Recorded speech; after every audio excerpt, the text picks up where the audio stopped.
الشیطان الرجیم بسم اللہ الرحمن الرحیم لکل امت جعلنا منسکن ہم ناسکوہ فلا ینازعنک فی الامر وادع الی ربک انک لعلی ھدی مستقیم۔ ہر امت کے لیے ہم نے عبادت اور قربانی کا ایک طریقہ مقرر کیا ہے جس پر وہ چلتے ہیں، تو ان کو چاہیے کہ ہرگز وہ آپ سے اس معاملے میں جھگڑا نہ کریں اور آپ لوگوں کو اپنے رب کی طرف بلاتے رہیں، یقیناً آپ سیدھے راستہ پر ہیں۔ عزیز طلبہ، ابھی آپ کے سامنے ایک آیا کی تلاوت کی گئی ہے۔ اس آیا میں اللہ تبارک و تعالیٰ نے اپنے نبی، اپنے محبوب پیغمبر حضرت محمد مصطفیٰ صلی اللہ علیہ وسلم کو تسلی دی ہے، اور ساتھ ساتھ جو آپ کو تنگ کرنے والے لوگ تھے، جو آپ سے مباحثہ کرتے تھے، آپ سے ڈائلاگ کرتے تھے، آپ کو سوالات میں الجھانا چاہتے تھے، ان کے بارے میں بات کی ہے۔ آپ کو پتہ ہے کہ عیسائی، یہودی یہ اہل کتاب ہیں، ان پر تورات، زبور، انجیل وغیرہ نازل ہوئی، تو جس طرح ہمارے پاس قرآن کی آیات ہیں اسی طرح ان کے پاس بھی ہیں۔ تو اللہ تعالیٰ نے ہر امت میں مختلف قسم کے اصول، ضوابط دیے، قوانین دیے، طریقہ کار دیا۔ قربانی کا طریقہ کار ہے، صدقے کا طریقہ کار ہے، جتنے بھی چیزیں ہیں وہ وقت کے حوالے سے اللہ نے تبدیلی کی۔ اب وہ جو ہے نا بحث میں پڑ جاتے تھے کہ اللہ نے تو یہ فرمایا، آپ یہ کہہ رہے ہیں، اللہ نے تو یہ ہدایت دی ہے، آپ یہ کر رہے ہیں۔ تو اللہ تعالیٰ نے اس بارے میں یہ وعدہ فرمایا ہے کہ جو بندہ بھی جس طریقے پہ چلتا ہے نا وہ اس کو کہا گیا۔ اب امت محمدیہ کو اور طریقہ بتایا گیا ہے، تو اس طرح جو طریقہ جس کو مل گیا اللہ کی طرف سے اس پہ چلے وہ سارے کامیاب ہوں گے۔ مقصد تو عزیز طلبہ اللہ کی فرما برداری ہے، کیونکہ اللہ کی فرما برداری اصل انسان کو پیدا کرنے کا مقصد ہے کہ وہ اللہ کا حکم مان لے، اللہ کی رضا پہ راضی ہو جائے۔ اب اللہ تعالیٰ نے کسی کو جو حکم دیا ہے وہ اس پہ چلتا رہے، جو دوسرے کو حکم دیا ہے وہ اس پہ چلتا رہے۔ اس چلنے چلانے میں بحث کی ضرورت نہیں ہے، جس کی وجہ سے وقت ضائع ہوتا ہے، آپس میں روایتی دشمنی بن جاتی ہے، شیطان جو ہے وہ اختلاف سے بڑا فائدہ لیتا ہے، اور یہ سلسلہ طول پکڑ جاتا ہے، پھر ختم ہونے کا نام لیتا ہے۔ عزیز طلبہ، یہ جو قرآن مجید ہے نا، اس میں ہمارے لیے بڑی نصیحت ہے۔ اللہ تعالیٰ نے پچھلے واقعات بتا کے نا ہمیں ایک روشنی دی ہے کہ تم ایسے نہ کرنا۔ یہ کتنی اللہ کی مہربانی ہے کہ پچھلی باتیں ہیں لیکن ہمارے لیے وہ سبق کا درجہ رکھتی ہیں۔ فار ایگزامپل آپ دیکھیں کہ ہمارے ہاں کتنے اختلاف ہو چکے ہیں۔ نماز ہم پڑھتے ہیں، اس میں فرق آ گیا، اسی طرح روزہ رکھنے کے وقت میں، روزہ کھولنے کے وقت میں، اسی طرح دوسری عبادات کے حوالے سے کئی قسم کے اختلاف موجود ہیں، اور یہ اختلاف اتنے زیادہ شدت اختیار کر گئے ہیں کہ ہم ایک دوسرے کو دیکھنا بھی پسند نہیں کرتے، اور اس طرح کا ماحول اللہ نے تو ہمیں دیا نہیں ہے، نہ نبی اکرم صلی اللہ علیہ وسلم نے دیا۔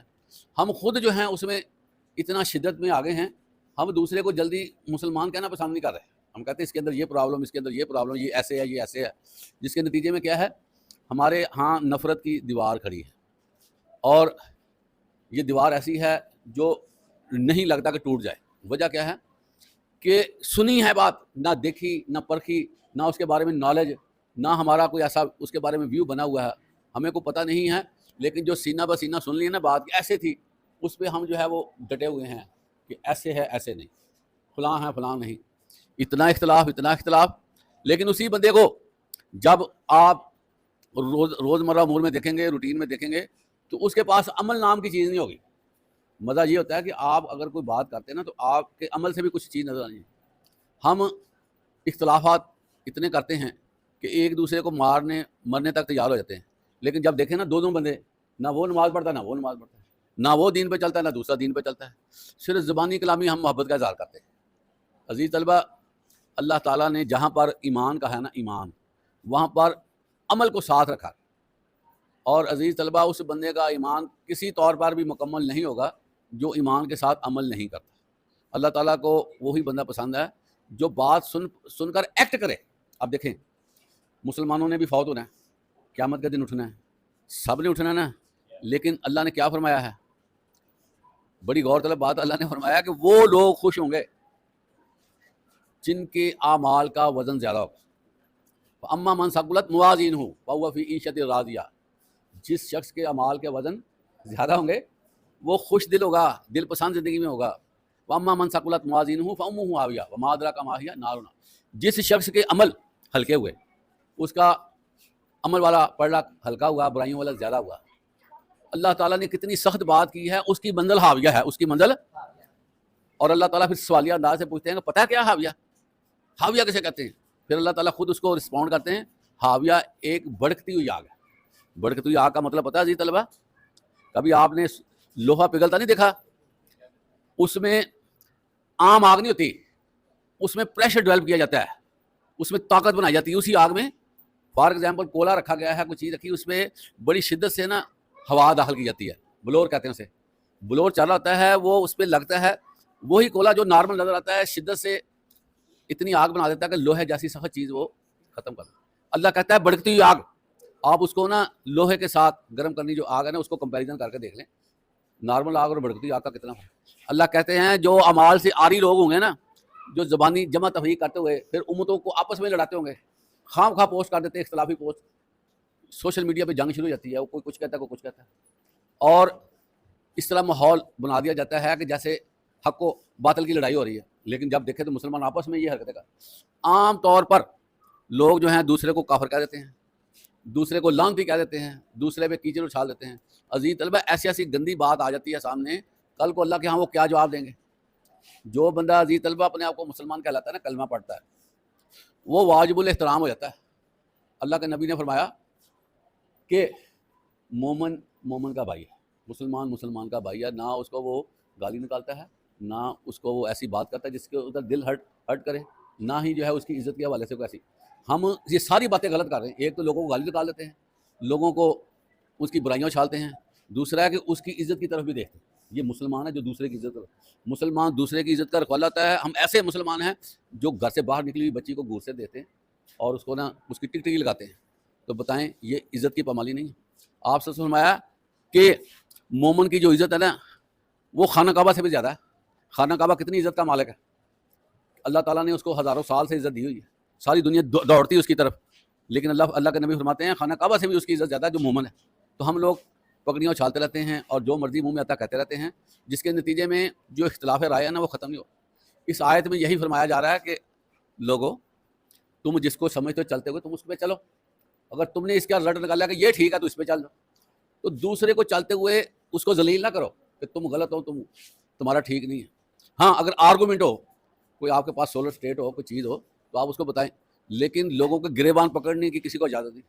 لا اکراہ فی الدین قد تبین الرشد من الغی، اللہ تو فرماتے ہیں دین میں کوئی سختی نہیں ہے، اور روشنی ہم نے الگ کر دیا، گمراہی الگ ہے۔ اب آپ جس سے چاہیں، ایک بندہ روشنی کو پسند کرتا ہے وہ چلا جائے، ایک بندہ کہتا ہے اندھیرا چاہیے تو اندھیرے میں چل جائے، اللہ خود انصاف کرنے کے لیے بیٹھا ہوا۔ اور تم کون ہوتے ہو لوگوں کے گریبان پکڑنے والے کہ جی یہ ایسے نہیں ایسے ہے؟ تو لوگوں نے اختلاف رائے کو نا، سوشل میڈیا کو آپ دیکھتے رہتے ہو، اختلاف رائے کو مشغلہ بنا لیا، جو ہی کوئی دن قریب آتا ہے نا اس کے حساب سے بحث شروع ہو جاتی ہے، یہ ایسے نہیں ایسے، دوسرا کہتا ہے ایسے نہیں ایسے، وہ لڑائی شروع ہو جاتی ہے۔ عزیز طلبہ اس آیت میں یہی کہا جا رہا ہے کہ تم چل رہے ہو نا تو جو دوسرے چلنے والے وہ بھی ٹھیک ہے۔ اور پھر اس کے بعد اللہ کے نبی کو کہا گیا کہ آپ کو جو کہہ دیا گیا نا، جو حکم دے دیا گیا، آپ لوگوں کو اس طرح بلاتے رہے، لوگوں کو آپ کا کام ہے کہنا، آپ انما انت مذکر، آپ لوگوں کو بتائیں، ہدایت کی طرف لے کر جائیں۔ لستا علیہم بمسیطر، کوئی سختی نہیں، کوئی زوراوری نہیں، کچھ تھپیڑے نہیں مارنے، کوئی سخت باتیں نہیں کرنی۔ سخت بات کا اسلام میں تصور ہی کوئی نہیں ہے، سخت بات کے حوالے سے تو تصور ہے ہی نہیں ہے کہ کسی کو اوئے کہا جائے۔ اسلام میں اوئے کا لفظ ہی نہیں ہے، ہم اوئے کہہ دیتے ہیں اور ممبر رسول پہ چڑھ کر اوئے اوئے کرتے ہیں۔ یار تم اگر صحیح راستے پہ ہو تو دوسروں کو اچھا بتا دو، چاہے جائے کہ تم نے ان کو نا وہ گن پوائنٹ پہ لے کر آنا اپنی طرف، صرف اپنی دکانداری بنانے کے لیے نا، اپنی دکانداری بنانے کے لیے لگے ہوئے ہیں کہ فلاں بندہ بڑا بولتا ہے، فلاں بندے نے یہ کہہ دیا، فلاں بندے کی طرف سے یہ چیلنج آ گیا، فلاں بندے نے اس طرح للکارا۔ بتائیں ہر بندے نے اپنے اپنے قبر میں جانا ہے، اور پہلے اپنے حساب کی تیاری تو کر لو، دوسروں کو تم لیے ہوئے ہو کہ تم نے یہ کر دیا وہ کر دیا۔ تو عزیز طلبہ یہ چیزیں بڑی ضروری ہیں اس کو سمجھنے والی، اور اس وجہ سے نا ہمارا ماحول سارا خراب ہے، مذہبی طور پہ ہمارے معاملات بڑے ڈسٹرب ہیں، لڑائی جھگڑا، ایک دوسرے کو گالیاں تک نکالی جاتی ہیں، فتنہ فساد پیدا ہو جاتا ہے۔ تو نبی کو کہا جا رہا ہے کہ آپ بلاتے رہیں، بلانا ہی آپ کا کام ہے، لڑائی جھگڑا آپ کا کام نہیں ہے، اور بے شک آپ سیدھے راستے میں، آپ سیدھا راستہ عزیز طلبہ کسے کہتے ہیں؟ کبھی غور کیا سیدھا راستہ کسے کہتے ہیں؟ اطیع اللہ و اطیع الرسول، سیدھا راستہ۔ ہم ہر نماز میں دعا کرتے ہیں اہدنا الصراط المستقیم، یا اللہ میں اللہ خود اس کو ڈکلیئر کرتے ہیں کہ میرا راستہ اور میرے نبی کا راستہ سیدھا ہے۔ تو اختلاف کہاں رہے گا؟ اختلاف ختم ہو جائے گا جب نبی کی پیروی ہو جائے، تو پھر اختلاف ہے۔ اختلاف ہوتا ہے جب ہم آپس میں باتیں کرتے ہیں۔ نبی کی بات اللہ کی طرف سے آئی ہوتی ہے، نبی جو فرماتے ہیں وہ اللہ کا حکم فرماتے ہیں۔ تو جب ہم ان چیزوں کو لے کر چلیں گے نا تو آپس میں ہماری محبت ہو جائے گی، اختلافات دور ہوتے جائیں گے، اور ہمارا معاشرہ جو ہے یہ امن و آتشی کا محور و مرکز بن جائے گا۔ اللہ تعالیٰ ہمیں اس بات کو سمجھنے کی توفیق عطا فرمائے۔ وآخر دعوانا الحمدللہ رب العالمین۔